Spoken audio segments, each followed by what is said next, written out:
सर्वांना स्वाभिमानी जय भीम जय संविधान. भावांनो, तब्बल आजपासून 3 महिने अगोदर मी एक व्हिडिओ बनवलेला होता. ठीक आहे. माननीय नरेंद्र मोदी यांनी 2016मध्ये अरबी समुद्रामध्ये श्री छत्रपती शिवाजी महाराज यांचं स्मारक उभारण्यासाठी 3600 कोटी रुपयांची राशी पास केली होती. बरोबर. 3600 कोटी रुपयांचं ते स्मारक बनणार होतं. पण भावांनो, अजूनसुद्धा 2016मध्ये ती मागणी पूर्ण झाली होती, पण 2024पर्यंत अजून त्याचं एकसुद्धा काम झालेलं नाही किंवा एक ईटसुद्धा रचली नाही. बरोबर. तर 2016मध्ये ही मागणी पूर्ण झाली होती. 2024मध्ये अजूनसुद्धा काम झालं नाही, पण एकसुद्धा ईटसुद्धा रचली नाही. पण त्या कामाचा खर्च आला आहे, दाखवण्यात आला आहे. RTI मधल्या रिपोर्टनुसार 1600 कोटी रुपयांचा अजून खर्च आला आहे. स्मारक उभारण्या अगोदरच खर्च आला आहे. 1600 कोटी रुपये दाखवण्यात आले RTIमध्ये की 1600 कोटी रुपयांचं स्मारकाचं काम अजून झालेलं आहे. पण भावनो, अरबी समुद्रामध्ये अजून एकसुद्धा ईट रचल्या गेलेली नाही आहे. तर हा खर्च आलो कुठून? तर हे मी म्हणत नाही आहे, ही रिपोर्ट म्हणते. आपलं लोकशाही रिपोर्ट्समध्ये ही न्यूज झाली आहे. पण तब्बल 3 महिन्या अगोदर मी ह्याच टॉपिकवरती व्हिडिओ बनवलेला होता. बरोबर. तर भावनो, रिपोर्टर्स काय बोलत आहे, राशी कुठं गेली आहे याचा प्रश्न तर सुटला पाहिजे ना.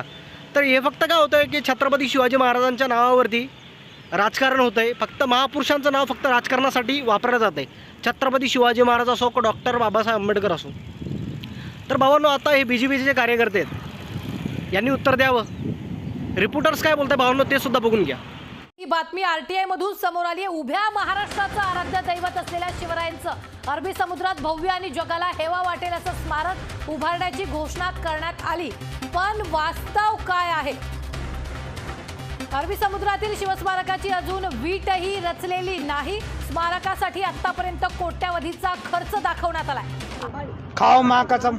RTIच्या माध्यमातून हे समोर आलेलं आहे. ही माहिती RTIच्या माध्यमातून समोर आलेली आहे. स्मारकासाठी 2014 ते 19 दरम्यान 25.73 कोटी रुपये खर्च झाल्याचं RTIच्या माहितीतून समोर आलंय. फडणवीसांच्या काळात मोदींच्या हस्ते जलपूजन सुद्धा स्मारकाचा प्रस्तावित खर्च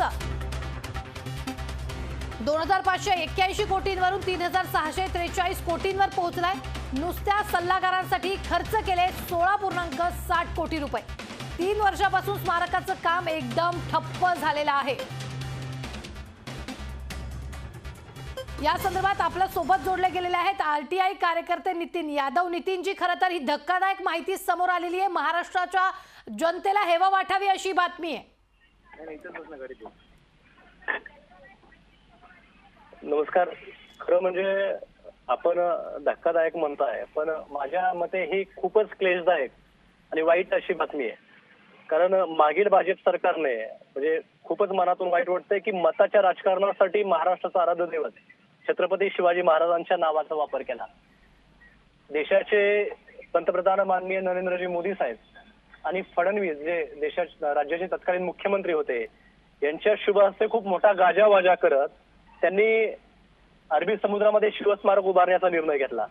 आणि धक्कादायक गोष्ट अशी की जवळपास तुम्ही ते जे अरबी समुद्रामध्ये शिवस्मारक उभारण्याचा जो निर्णय घेतला होता, त्यासाठी आपण 94.70 कोटी रुपये हे नुसते कन्सल्टन्सीसाठी देत होता.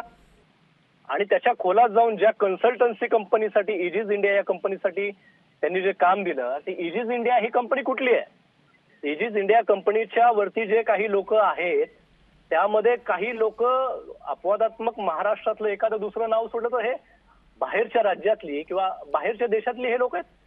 म्हणजे तुम्ही महाराजांचं मताच्या राजकारणासाठी फक्त नीचपणाने वापर करता. ही खूप धक्कादायक अशी गोष्ट आहे. नितीनजी, मात्र हे कोणाच्या काळात झालंय? हे जे काही झालेलं आहे आतापर्यंत एकही वीट रचली गेलेली नाही, मात्र खर्च तर एवढा मोठ्या प्रमाणात दाखवण्यात आलाय. मी मगाशी म्हटलं की याचं जे उद्घाटन झालं ते देशाचे पंतप्रधान माननीय मोदी साहेबांच्या हस्ते झालं. सन्माननीय देवेंद्रजी फडणवीस साहेब जे आता विरोधी पक्ष नेते आहेत, ते विरोधकांवरती आरोप करतायत, त्यांच्या माध्यमातून हे कामाची संकल्पना उदयास आली. आणि हे सगळे गोष्टी होत असताना तुम्ही साधारणतः जे काम 2581 कोटी रुपयाला प्रस्तावित केलं होतं, त्या कामाला तुम्ही नंतर सुधारित प्रशासकीय मान्यता देत 3643 कोटी रुपये म्हणजे जवळपास 1062 कोटी रुपये वाढवताय. आणि आज जर पाहिलं तर तिथं साधी एकही वीट रचली गेली नाही. आणि त्या कामामध्ये त्या कंत्राटदाराच्या त्या कामासाठी जी सल्लागार कंपनी आहे तिला तुम्ही 1,660 लाख रुपये म्हणजे जवळपास 116 कोटी रुपये देता. म्हणजे आपण छत्रपती शिवाजी महाराजांचा, आमच्या दैवतांचा बाजारीकरण करताय. हा माझा सरळ सरळ आरोप आहे भाजपावरती. कामासाठी सल्लागार म्हणून जे लोक आणले त्यांच्यावर इतका खर्च झालाय का नितीनजी? होय, आपण पाहू शकता त्यामध्ये जे एक पान आहे, आतापर्यंत जे 2,573 लाख रुपये जे त्यांनी खर्च केले आहेत, त्यातल्या त्या सल्लागार कंपनीसाठी त्यांनी 1,660 लाख रुपये म्हणजे 1,660 लाख रुपये हे कंत्राटदार कंपनीची जी कन्सल्टन्सी कंपनी आहे, जे सल्लागार कंपनी आहे एजिस इंडिया नावाची, त्या कंपनीसाठी तुम्ही एवढे पैसे खर्च करतात. सध्याची वस्तुस्थिती काय आहे राज्यातल्या जनतेला सांगावं यांनी. सध्याची वस्तुस्थिती अशी आहे की तिथं एक साधी वीटही रचलेली नाहीये. म्हणजे नेमकं आपण काय करतात, काय म्हणजे जनतेचं किंवा आमच्या राज्यातल्या जनतेसोबत तुम्ही भावनेला फक्त खेळतात.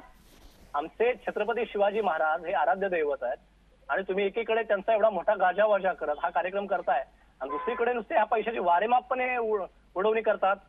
हे खूप खेदजनक आहे. निश्चित. खूप खूप धन्यवाद. नितीन यादव, आरटीआय कार्यकर्ते आपल्याबरोबर जोडले गेलेले होते आणि ही धक्कादायक माहिती आता समोर आलेली आहे. नुसत्या सल्लागारासाठी 16.60 कोटी खर्च करण्यात आलेले आहेत.